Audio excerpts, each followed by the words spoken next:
ರಾಮರಾಜ್ಯ ಬಂದ್ರೂ ರಾಗಿ ಬೀಸೋ ತಪ್ಪಲ್ಲ ಅನ್ನೋ ಮಾತಿದೆ. ಅದನ್ನ ಈಗಿನ ರಾಜಕೀಯ ಸನ್ನಿವೇಶಕ್ಕೆ ತಕ್ಕಂತೆ ಹೋಲಿಸಿ ಹೇಳೋದಾದ್ರೆ ಯಾವ ಪಕ್ಷದ ಸರ್ಕಾರ ಬಂದ್ರೂ ಜನರ ಜೇಬಿಗೆ ಬೆಲೆ ಏರಿಕೆ ಅನ್ನೋ ಬರೆ ಬೀಳೋದು ತಪ್ಪಲ್ಲ. ಬಿಜೆಪಿಯನ್ನ ಬೆಲೆ ಏರಿಕೆಯ ಪಿತಾಮಹ ಅಂತ ಜರಿದು ಪಟ್ಟಕ್ಕೆ ಕಾಂಗ್ರೆಸ್ ಏರ್ತು. ಪಂಚ ಗ್ಯಾರಂಟಿ ನೀಡಿ ಜನರ ಕಲ್ಯಾಣ ಮಾಡ್ತೀವಿ ಅಂತು. ಕಲ್ಯಾಣ ಆಯ್ತಾ ಅನ್ನೋ ಪ್ರಶ್ನೆಗೆ ಉತ್ತರ ಇಲ್ಲಿದೆ.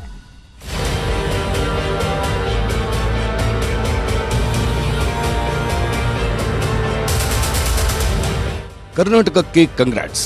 ನಾಳೆಯಿಂದ ನಿಮಗೆ ದೊಡ್ಡ ಶಾಕ್ ಎದುರಾಗಲಿದೆ. ಆಗಸ್ಟ್ ತಿಂಗಳಿನಿಂದ ನೀವು ದುಡಿಯೋ ಸಂಬಳ ಸಾಲಲ್ಲ, ಒಂದಷ್ಟು ಹೆಚ್ಚು ದುಡಿಬೇಕು. ಹೌದು, ಸಿದ್ದರಾಮಯ್ಯ ಮಂಡಿಸಿದ್ದ ಬಜೆಟ್ನ ಸಮಯದಲ್ಲಿ ನೋಂದಣಿ ಮತ್ತು ಮುದ್ರಾಂಕ ಇಲಾಖೆ, ಗಣಿ ಮತ್ತು ಭೂವಿಜ್ಞಾನ ಇಲಾಖೆ ಹಾಗೂ ಅಬಕಾರಿ ಇಲಾಖೆಯಲ್ಲಿ ದರ ಏರಿಕೆ ಸಿದ್ದರಾಮಯ್ಯ ಸರ್ಕಾರ ಖಚಿತಪಡಿಸಿದೆ.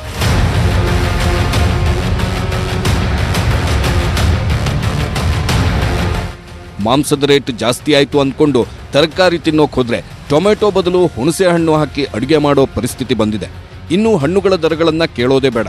ನೆಮ್ಮದಿಯಾಗಿ ಮನೆಯಲ್ಲೇ ಟೀ ಕಾಫಿ ಕುಡಿಯೋಣ ಅಂದ್ರೆ ನಾಳೆಯಿಂದ ಅದು ಕೂಡ ದುಬಾರಿ. ಸಿಕ್ಕಿದ್ದೇ ಚಾನ್ಸ್ ಅಂತ ಹೋಟೆಲ್ ಮಾಲೀಕರ ಸಂಘ ಹೋಟೆಲ್ ತಿಂಡಿಗಳ ಬೆಲೆ ಏರಿಸಿದೆ. ಹಾಲಿನ ದರ ಏರಿಕೆ ಆದ್ರೆ ಹಾಲಿನಿಂದ ಮಾಡುವ ಉತ್ಪನ್ನಗಳ ದರ ಏರುತ್ತೆ. ಸೇವಾ ವಲಯಕ್ಕೆ ಬರುವ ವ್ಯಕ್ತಿಗಳು ತಮ್ಮ ಶುಲ್ಕವನ್ನ ಏರಿಕೆ ಮಾಡಲಿದ್ದಾರೆ. ಅಂದ್ರೆ ಮನೆಗೆಲಸದವರು, ಎಲೆಕ್ಟ್ರಿಷಿಯನ್ಗಳು, ಪ್ಲಂಬರ್ಗಳ ಸೇವಾ ಶುಲ್ಕ ಏರಿಕೆ ಆಗಲಿದೆ.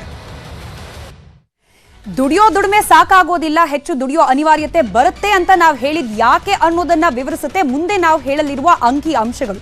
ಯಾವ್ಯಾವ ಕ್ಷೇತ್ರದಲ್ಲಿ ಎಷ್ಟೆಷ್ಟು ಪ್ರಮಾಣದಲ್ಲಿ ಬೆಲೆ ಏರಿಕೆಯ ಬರೆ ಜನಸಾಮಾನ್ಯರಿಗೆ ತಟ್ಟಲಿದೆ ಅನ್ನೋದನ್ನ ಗಮನಿಸ್ತಾ ಹೋಗೋಣ. ಮೊದಲನೇದಾಗಿ ಹಾಲಿನ ದರ.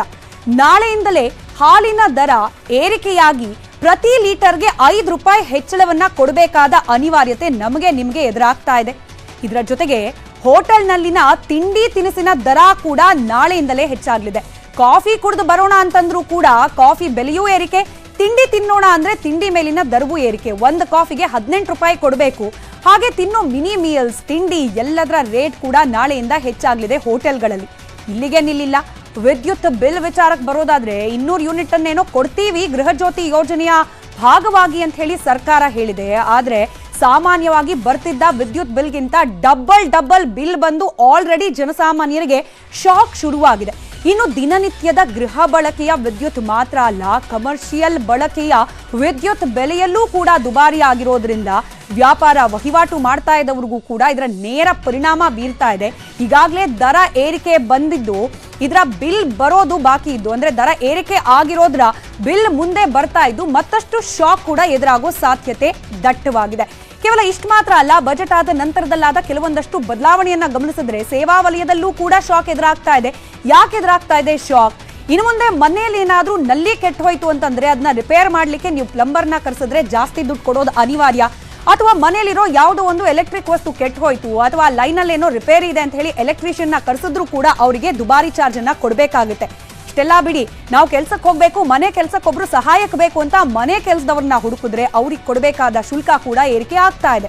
ಹೀಗೆ ಎಲ್ಲಾ ವಸ್ತುಗಳ ಬೆಲೆ ಏರಿಕೆ ಆಗಿರೋದ್ರಿಂದ ಈ ರೀತಿಯ ಸೇವಾ ವಲಯದ ದರ ಕೂಡ ಹೆಚ್ಚಳ ಆಗ್ತಾ ಇದೆ. ಅಂದ್ರೆ ಈ ಹಿಂದೆ ನೀವು 700 ರಿಂದ 800 ರೂಪಾಯಿ ಖರ್ಚು ಮಾಡ್ತಾ ಇದ್ರೆ ಅದರ ಜಾಗಕ್ಕೆ ಇದೀಗ 1000 ರೂಪಾಯಿ ಕೊಡಬೇಕಾದ ಸಾಧ್ಯತೆಗಳು ದಟ್ಟವಾಗ್ತಾ ಇದೆ.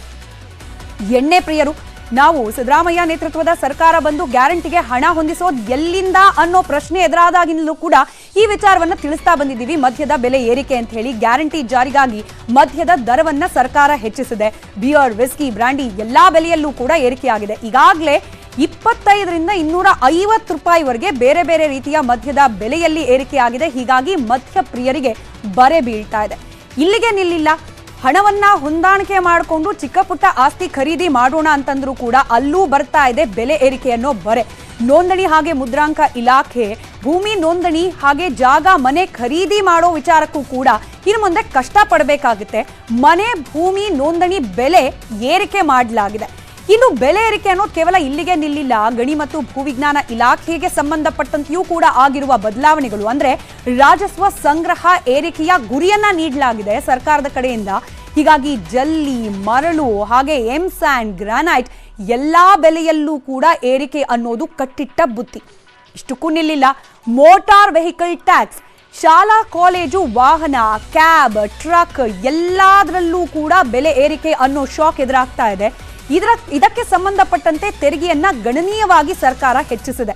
ಅಂದ್ರೆ 15 ಲಕ್ಷಕ್ಕೂ ಹೆಚ್ಚಿನ ಬೆಲೆಯ ಕ್ಯಾಬ್ಗೆ 15% ಟ್ಯಾಕ್ಸ್ ಅನ್ನ ಕಟ್ಟಬೇಕಾಗತ್ತೆ.